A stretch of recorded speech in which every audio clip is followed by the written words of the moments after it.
And welcome to Hannity, and this is a Fox News alert. We are awaiting a police press conference on the deadly campus shooting at a community college in Oregon. Now, authorities at this hour are still trying to determine why a gunman went on a shooting rampage earlier today that left 10 dead and injured 7. Joining us now with much more on the shooter is our own Trace Gallagher. Trace.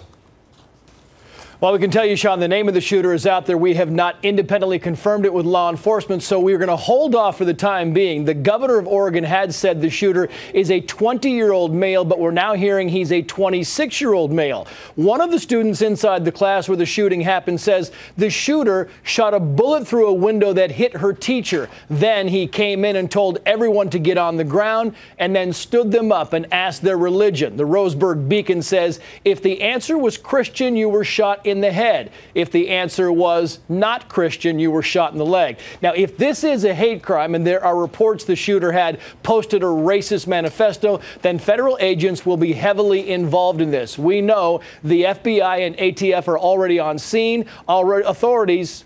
Oh, the name has been confirmed. So the name has been confirmed, Sean. We should know that the name is 26-year-old Chris Harper Mercer. 26-year-old Chris Harper Mercer has now been officially confirmed by Fox News Channel. And as we say, the FBI and ATF are already on scene. There is word that there is a heavy presence now outside of his apartment in Roseburg, Oregon. Some neighbors have been asked about him, saying that he got mad at them, angry at them for smoking. We know very little about him, except for the fact that they are now going to be looking at his cell phone, his laptop, his social media footprint. And of course, we are doing the same thing. And it appears that this Chris Harper Mercer appears to be very heavily involved in weapons. There is a picture of him on a social media site with a weapon. There are also other pictures of weapons. Now, there are reports that 3 or 4 weapons were found at the scene of today's shooting, including handguns and at least 1 long gun. One law enforcement official told the New York Times the shooter appears to be an angry young man filled with hate. Again, there is no word of his religion or a motive. And remember, before the shooting, someone posted a warning message online saying, don't go to school tomorrow if you are in the Northwest. As we get more information about Chris Harper Mercer, 26 years old, apparently at one point lived here in Southern California with his mom before moving up to Oregon, Sean, we will break in and let you know. All right, Trace, let's go back a little bit here, because this is a really important aspect of the case. It has been now widely reported that the shooter lining people up, asking if they're Christian. If they were Christian, they were shot in the head. If they said no or didn't answer, they were shot in the legs. As we now examine social media for Chris Harper Mercer, do we know if there is anything religious or religious-oriented or any type of affiliation on his part that gives us any idea of maybe some faith he may be aligned with? No, all it says, I mean, Sean, I can tell you that I spent about 35 minutes looking at his social media profile, and he has a profile on there, but it's very thin. There's only 2 known associates on there. In other words, it's not Facebook, it's Trace, MySpace, hang on 1 second. There's only 2 known Trace, hang on. Go ahead. The images we're showing now is reportedly outside of Chris Harper Mercer's apartment. And okay, obviously people are getting more information as it becomes available. We're trying to be as accurate as we possibly can. Okay, so you searched his social media page for some 35 minutes. Let's go back to that. Yeah, we were on the social media page for about 35 minutes, and apparently it turns out that the social media page has very little on it. I mean, there's a couple of things, photos, and in the photos you can see a man who is apparently this Chris Harper Mercer, and he's got a gun on, and he's wearing a gun, standing with a gun, I should say. There's some other pictures of the Irish Republican Army, and there's some other, weapons pictures on there. But then you go to where it says the friends or connections, and there's only 2 other people. There's no videos. There are no statements on there. There's nothing about him, no background. He just simply says that at one point he lived in Torrance, California. And other than that, there is nothing else on this book to glean from, Sean. So it's very thin, and which is why it's very important right now for authorities to get inside his apartment. I'm sure they'll get a warrant very quickly to do so, to get inside his apartment and to get his laptop and to get his social media footprint and to get his cell phone to find out who he's been in contact with in recent years. I mean, we don't know if he's got any kind of religious religious, problems. We don't know what religion he is. So right now, in the early going, we have his name. If he's lining people up and asking if they're a Christian and shooting him in the head if they answer yes, there's some religious component to this. You would think there is some religious component. Clearly, if you're lining people up and asking them they're Christian, and if they are, you shoot them in the head, and if they're not, you shoot them in the leg. The question is, what is the component? I mean, his name doesn't bring anything to mind where he'd be. He doesn't sound like he's Muslim. It doesn't sound like he would have any problem with organized religion, though he may. So that's a question that everybody's asking tonight. What's the connection? Why is there this hatred toward Christianity if that in fact was the case? If this witness is accurate, and by all accounts she is, from what she saw in the classroom today, then what is the problem? And that's what law enforcement will spend the next several days trying to figure out. As you know and I know, Sean, if there is a hate crime component to any crime like this, the feds will get heavily involved, and they will en masse show up tomorrow or late tonight in Roseburg, Oregon, trying to find out exactly what's going on. Sean. Let me go back to your reporting earlier that this social media post, "Don't go to school if you live in the Northwest," that was posted yesterday. What do we know about where that was posted? It was posted on a website called, or a social media site called 4chan, and to be honest, I know very little about it, except that it was posted by Anonymous. And it was posted sometime prior to the shooting. The exact timestamp we don't know, or at least we haven't gleaned yet. But it was posted saying, if you live in the Northwest, don't go to school. It was a warning. Now, we knew about this before the shooting, or minutes after the shooting today. We knew about this. But again, we didn't know if it was legitimate or what time it happened. When we found out this warning was, in fact, posted prior to the shooting, well, I mean, maybe it wasn't about this, but it's an awfully big coincidence if it wasn't. Again, Anonymous, there was some earlier reports that people on that same website had identified somebody as the shooter. Well, those reports turned out to be wrong, which is why at the top of the show we were very careful to point out that we had not yet confirmed the name with our law enforcement sources, so we didn't want to go with it. Now we have confirmed the name with our law enforcement sources, and it is this Chris Harper Mercer, and he is the one who is the focus now of this swarm of law enforcement that is now gathering in Roseburg, Oregon,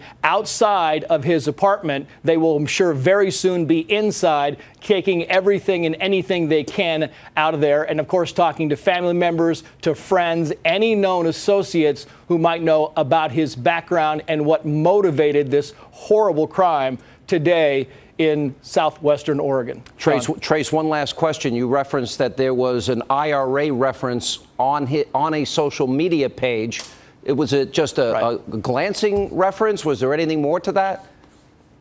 There was nothing. There was no words. There was nothing. It were just pictures. I think 3 or 4 pictures on there that showed pictures of IRA, with men in guns, the IRA. But what does that tell you? I mean, if you go back and you look at the conflict that the IRA had, Sean, there was no, it was at some point they came out in favor of the Catholics, and it was the Protestants, and some referred to that as the old Sunni and Shia rivalry in Ireland. But there was no anti-religion in there per se, so that doesn't really fit into this whole thing of being anti-Christian. Sean. All right, we're trying to glean everything we can. Trace, stand by. We'll get back to you throughout the hour. Joining us now on the ground is our own Dan Springer with the very latest. Dan,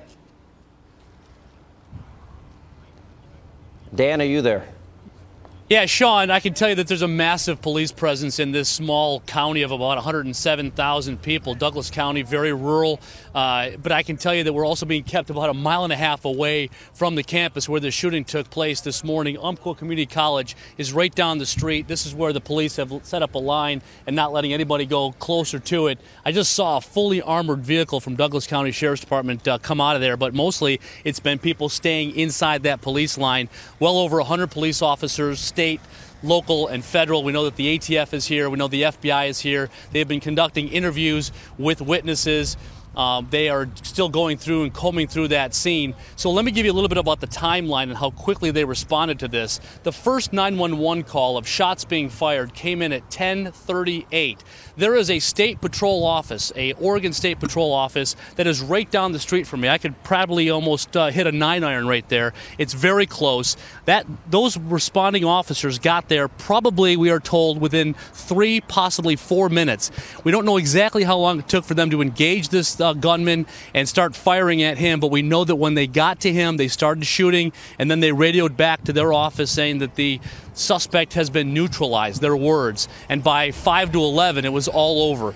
So we don't know exactly, what happened after that, but we know that, the typical stuff, right? We've seen this over and over again, where you have people going door to door, cops going from building to building, searching for a possible second or third gunman. We've seen students being bussed over to a location. And I want to take you to the president of the Umpqua Community College, who was over at the fairgrounds nearby here, where the students who were able to get out of this were taken, and this president saw the parents lined up there waiting to see their kids.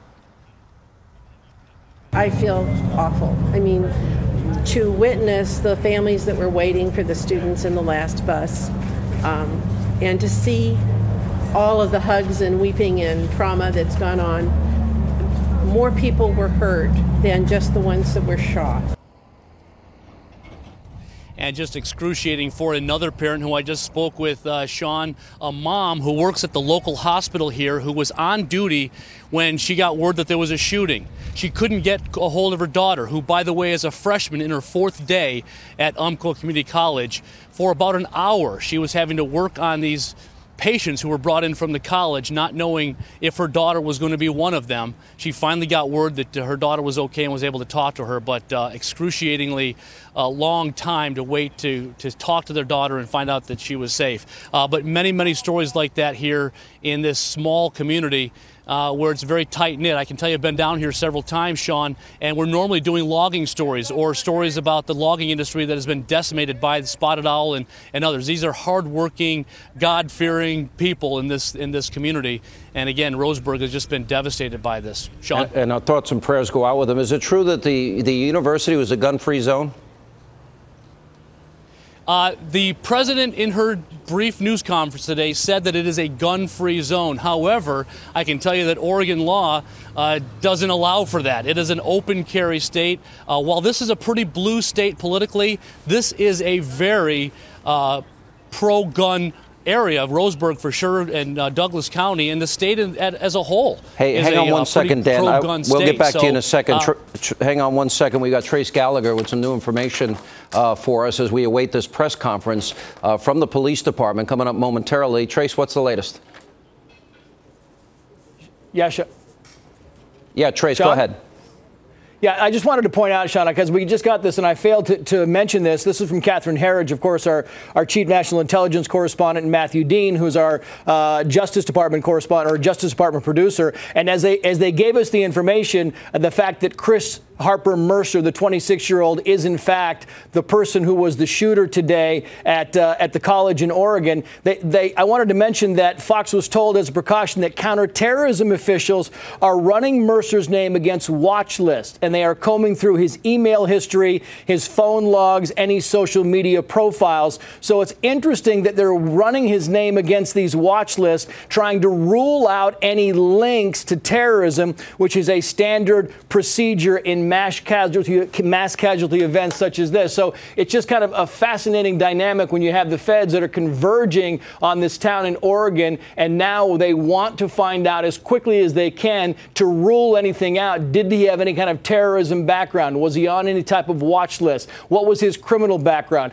Any infractions? Who did he come in contact with? Who did he call? They can go back for a long time in his phone logs. Who did he email? Was there any contact, nefarious contact, that might have led to this? Was he an angry young man, as a law enforcement officer told the New York Times? Was he upset about something? They're talking about his family life. Was there a death in the family? Were there any kind of relationship breakups. They'll be scanning through all that stuff in the coming days, trying to paint a better picture of who this guy was and what drove him to do such a heinous act today. I think, Trace, as you reported earlier, one of the bigger clues that we have is this comment about Christianity and asking people if they're Christians, and if they said yes, they got shot in the head. And if they didn't answer or said no, they were shot in the leg. That's a pretty good indication that we're onto something.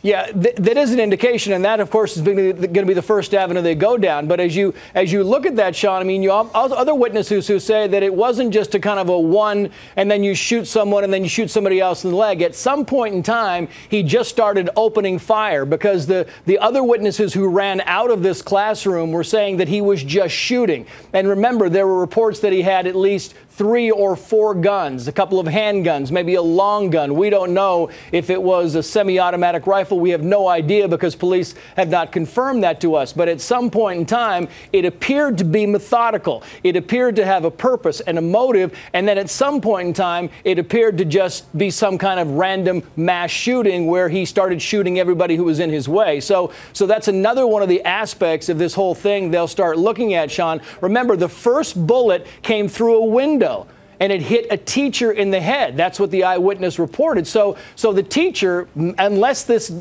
he knew the teacher was in fact a Christian, you would think that's a random shooting right off the top. And then the reports from the fire department were that the shooter was actually outside the classroom shooting in, and then we have reports that he walked in, he made everybody get on the ground, he stood them up, and then one by one was asking them their religion. If they were Christian, it was bad. If not, they get shot in the leg. So it all doesn't fit together as a certain motive and certain parameters that authorities have to work in. It seems to be kind of a random willy-nilly shooting to begin with, and then it goes to a more specific reasoning shooting, and then it goes off to another, recklessly mass shooting that kind of ends this whole thing until he gets involved with the shootout with police, which is not far from the classroom that he targeted, and where he is finally shot and killed, Sean. So a lot to